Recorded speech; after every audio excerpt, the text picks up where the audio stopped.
John Chell is with us. Chief, congratulations on a night well done.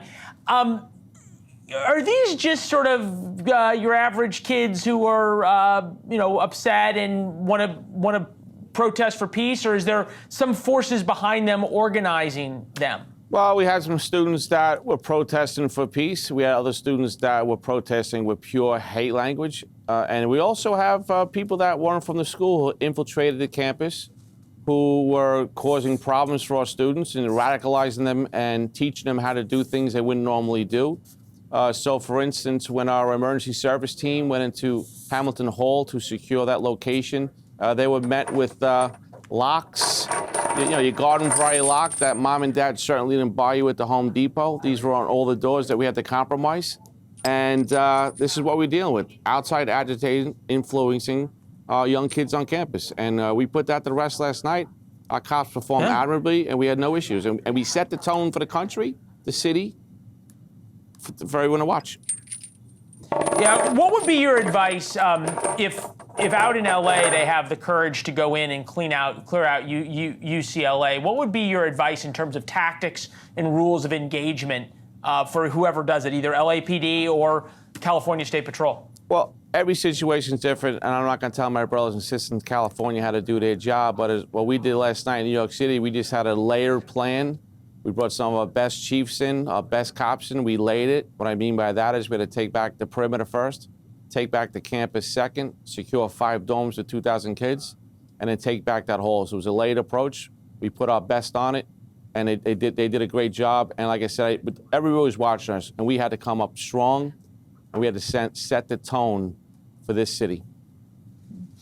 What do we make when we see these large groups, especially when they're, either in sort of confrontation mode or in marching mode? They've all got umbrellas. Zillions of umbrellas suddenly come out in bright sunshine. Why is that?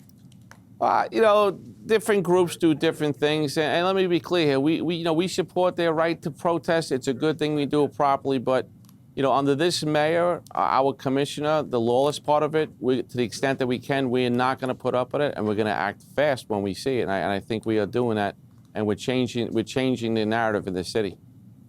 Do you have confidence that Alvin Bragg is going to follow through on the prosecutions of those who you arrested? I'm sure DA Bragg's aware of the situation, and we're ground zero for what's going on in this country right now. He'll take a look at the burglary charges. I'm sure he'll do his due diligence the best he can with the evidence he has, and I'm sure he'll do what he has to do. Well, in addition to being chief, we could add diplomat to your title as well, sir. You look at what these groups have done and the amount that they've been able to take over on college campuses and entrench themselves.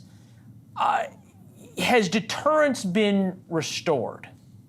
New York City, for Columbia, Fordham, City College, NYU, it's been restored here. What we're doing is we're holding these students accountable. These are some spoiled kids who think they could do what they want, no accountability, no consequences, backed up by teachers who are on the same page with them. And it's a terrible thing to see. And if this represents the youth of America in these institutions, we have some issues moving forward. All right, Chief, thank you very much. We appreciate it. I know it's been a long night for you, for your men as well. And you made a good point, overwhelming force. And oftentimes you're able to resolve things a lot more quickly and with a lot less injuries than in these confrontations that we've seen. Congratulations. Thanks, Chief. Thank you, sir. Thanks for watching. Go to joinnn.com to find NewsNation on your television provider. And don't forget to click the red subscribe button below to get more of NewsNation's fact-driven, unbiased coverage.